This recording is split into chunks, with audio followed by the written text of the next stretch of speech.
The test is in 4-part, Part 1, Part 2, Part 3, and Part 4. Now look at Part 1. Part 1.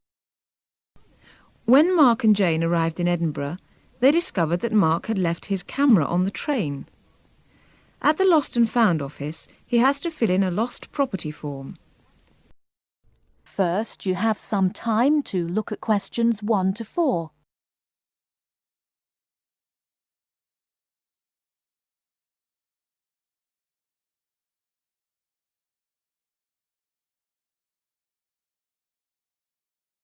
Now we shall begin. You should answer the questions as you listen, because you will not hear the recording a second time. Listen carefully and answer questions 1 to 4. Good evening, sir. Can I help you? Yeah, I think I left my camera on the train from London early today. Did you, sir? Oh, well. In that case, we'd better fill in a lost property form. Can you tell me your name? Yeah, it's Mark Adams. Okay. Your address? You mean in Britain or in the States? How long are you staying? Oh, I've still got a few months in Britain. Okay, then. Can you give me your address here? Right. It's 21 Thames Drive, Leigh-on-Sea.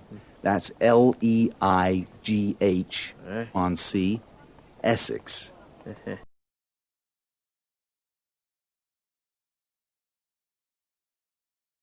Before you hear the rest of the conversation, you have some time to look at questions 5 to 10.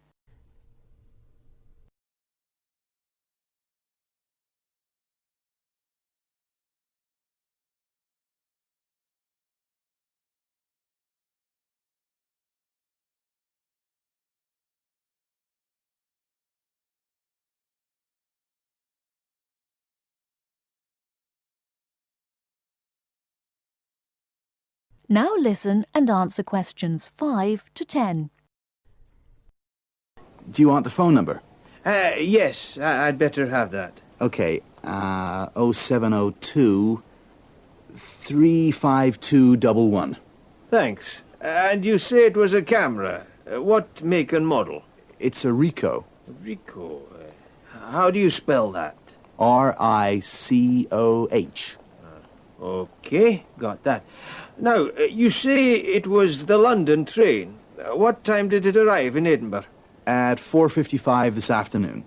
Exactly on time. Well then, if we find it, sir, shall we phone you? No, I think I'll drop in the day after tomorrow to check up. Right you are, sir. We'll do our best.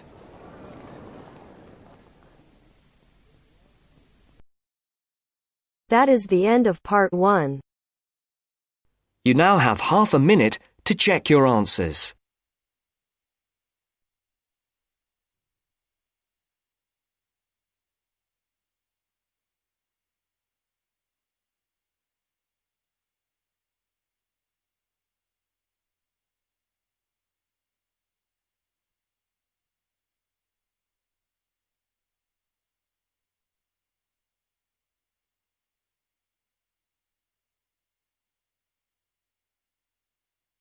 Now turns to Part 2. Part 2. You will hear a flight attendant talking to passengers on an airplane. First, you will have time to look at questions 11 to 15.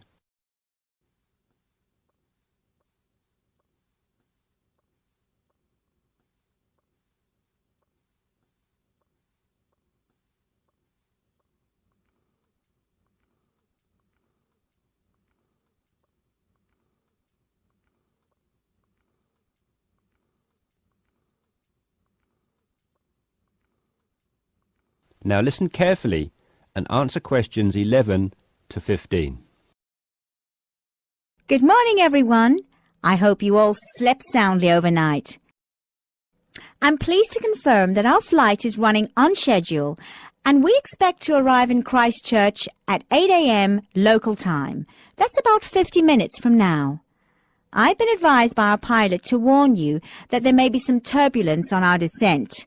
So please remain seated and have your seatbelt on at all times. As you may have heard, A fairly severe tropical depression is headed for New Zealand and in fact is reaching the west coast of the South Island as we speak. Thankfully, we are landing on the east coast, where the weather is still relatively good. Wind speeds are steady at around 15 miles per hour and the sky is generally overcast, though the sun may creep out from time to time as the morning progresses. That said, when the storm reaches this afternoon, conditions will deteriorate rather quickly. Please exercise extreme caution if you're travelling anywhere on the island today. As I said, the storm has already made landfall on the west-northwest coast, and we're getting reports of high seas and very strong winds of around 75 miles per hour, with gusts up to 110 in Collingwood. Heavy and thundery rainfall is also being reported there. The Southern Alps are experiencing severe blizzard conditions, and there is a virtual whiteout on the roads. There are accumulations of up to 3 foot of snow already, so please, under no circumstances, be tempted to take the mountain road from Christchurch to Bluff. Use the coastal route for the entire journey if you must go down south. Over in the west, in Hokitika, and the southwest, in Milford, conditions are bad with heavy rain, high winds, and high seas. In fact, several tornadoes were reported in Hokitika and also in Lewis, which is slightly further inland. Also inland, on the northern edge of the Southern Alps, Arthur's Pass should be avoided at all costs. Roads are closed due to the heavy snowfall. Kaikoura has reported wind speeds of 45 miles per hour, with occasional gusts a bit stronger, but so far it has escaped the heavy rain. At present, it is windy and cloudy there. Before you hear the rest of the discussion, you have some time to look at questions 16 to 20.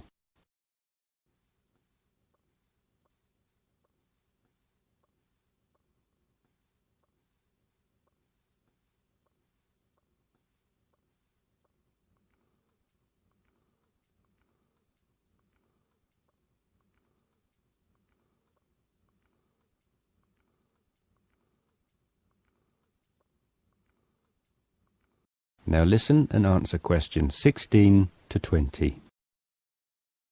Hello again, ladies and gentlemen. We should be landing in approximately 10 minutes' time. Just an update for you on the weather conditions in and around Christchurch. We expect the storm to reach us by approximately 1 p.m. Town officials are closing all roads out of town as conditions are simply going to be too dangerous, with the risk of falling trees and flying debris too high. Roads will have officially been closed for 30 minutes by the time we land at 8 a.m. Passengers whose travel plans did not entail an overnight stay in Christchurch, we would like to extend our apologies to you on behalf of the Christchurch Town Council for the inconvenience caused. However, it is in the interest of safety that these steps have been taken. Those of you without accommodation should go straight to our customer service desk at the airport, where a council official will be waiting to take you to temporary shelters in the town. Those of you who are staying in Christchurch should go to your hotel and follow the instructions of staff there. It may yet be necessary to evacuate you down to the shelters as well. This decision will be made by hotel staff who are monitoring the situation very carefully. The storm has made a direct hit on the island. The storm eye is expected to arrive in Christchurch at about 4 p.m., after which a brief period of calm will be experienced. The western wall of the storm will then hit at approximately 4:30, and the extreme winds and heavy rain should have improved by about 7 p.m. All roads will be reopened from 9 p.m. onwards. However, we're advising people to refrain from driving unless absolutely necessary, as conditions will be extremely hazardous with a risk of flooding everywhere. Flash flooding is a real danger for the valley towns of the south in particular, as mountain rivers and tributaries have already swelled to record levels.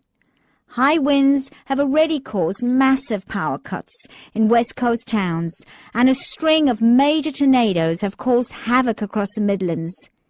If at all possible, stay in Christchurch until tomorrow morning, when the clean-up will begin. And, above all, stay safe. That is the end of part 2. You now have half a minute to check your answers.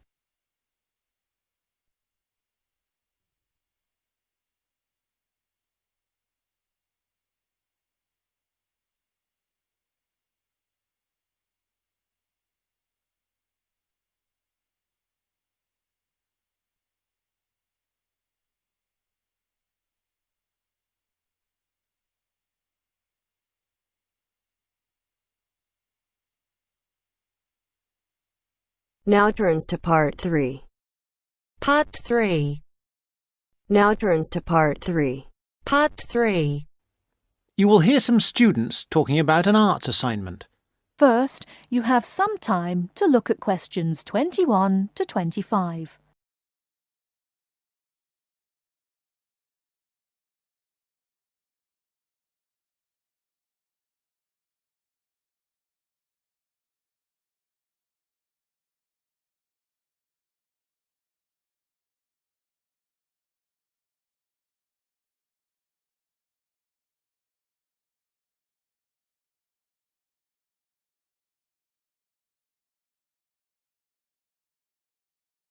Now listen carefully and answer questions 21 to 25. What have you been working on, Arthur?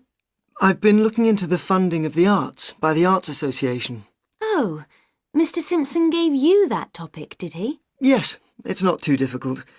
At least all the facts and figures are easy to find, or I think they will be. I've done a lot of useful stuff already. Simpson hasn't asked me to present my research for the past few seminars, so I think he might ask me this time. Well, what have you found out?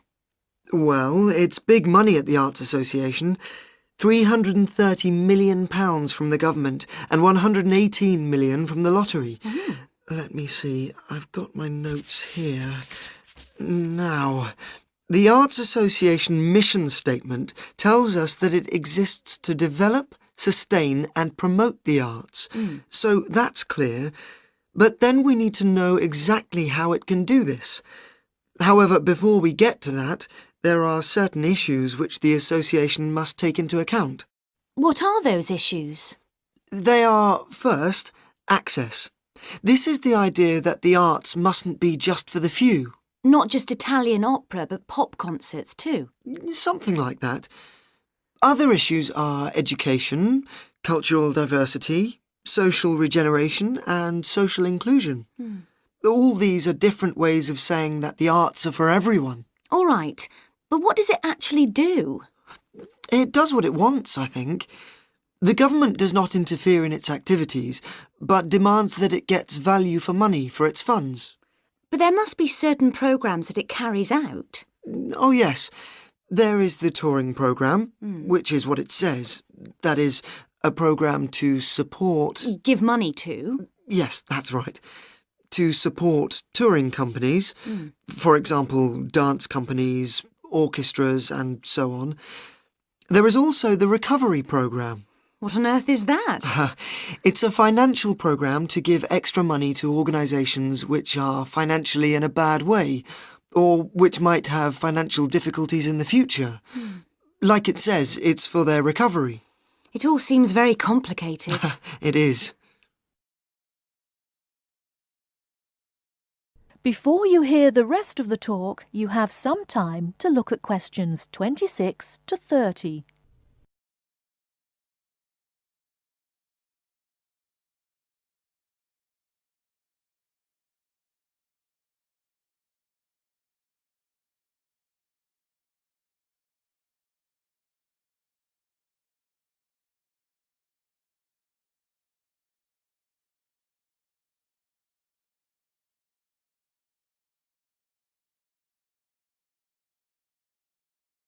Now listen and answer questions 26 to 30. Did you get any information on the reading for the other half of our work? Yes, I did. You mean the Art and Society module? Yes. Yes. I met Simpson himself as we were waiting for a train at Norchester Station, so I managed to ask him. Any luck? Yes, I've got the notes I took here. Oh. He told me, of course, to start with Greenberg, who covers contemporary art and the up-to-the-minute movements in America. It's about the modern movements, really. As far as the economic impact of art is concerned, a basic text is the Parliamentary Report on Art and the UK Economy.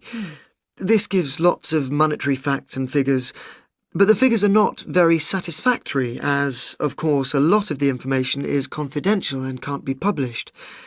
Art Now, Art Wow by someone called Dennison sounds exciting, and is about how art and artists are created, presented for buyers, and sold in the US. It's about the whole trade in art as a phenomenon. Like a product? Like washing powder? Yes, that's the idea of the book, anyway. And there's another one here. Oh, yes, by someone called Hampton. It's a book called American Art, which Simpson says is full of discussion on the relationship of art to the other aspects of culture, such as film, television, books, and so on. Popular culture, I suppose. Not just popular. Culture of all sorts, I imagine. Finally, for the spiritual and more abstract aspects of art, he recommends Art and the Mind of Modern Man by Frick. It's sort of about how art relates to how we think. He did have lots of other recommendations, but luckily his train arrived before he could move on to them. These seem enough to me. Yes, they're a good place to start. We will be busy. That is the end of part 3. You now have half a minute to check your answers.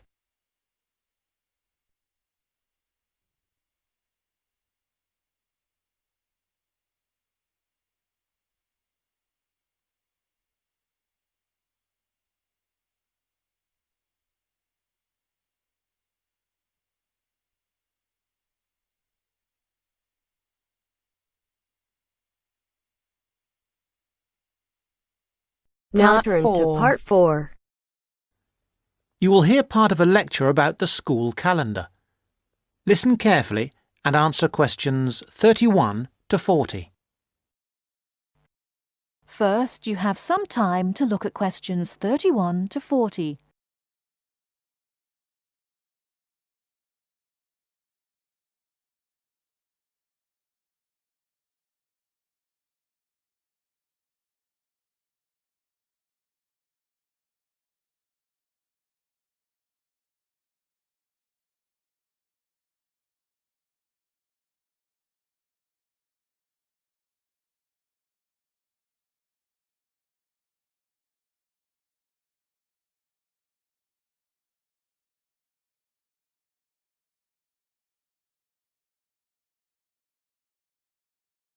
Now listen carefully and answer questions 31 to 40. So, having seen that the six-term system has passed the test of cost-effectiveness, we can move on to the educational aspects of this arrangement. Firstly, all the terms would be approximately the same length. Instead of terms up to 13 weeks, which we have now, there could be a repeating pattern of 7 weeks of term time plus 2 weeks of vacation. This would be repeated 6 times per year. How does this affect the effectiveness of the educational provision? The most noticeable result would be that the very long summer holiday would be reduced in length. This byproduct of the six-term system could be beneficial. There's plenty of evidence of huge learning loss by pupils during the summer holidays. By learning loss, we mean the amount that pupils forget or lose during a holiday break. Ashley carried out a number of analyses which showed this conclusively. He investigated 39 studies examining the effects of summer holidays on standardized test scores. His analyses indicated that summer learning loss equaled 2 weeks to 7 weeks of instruction.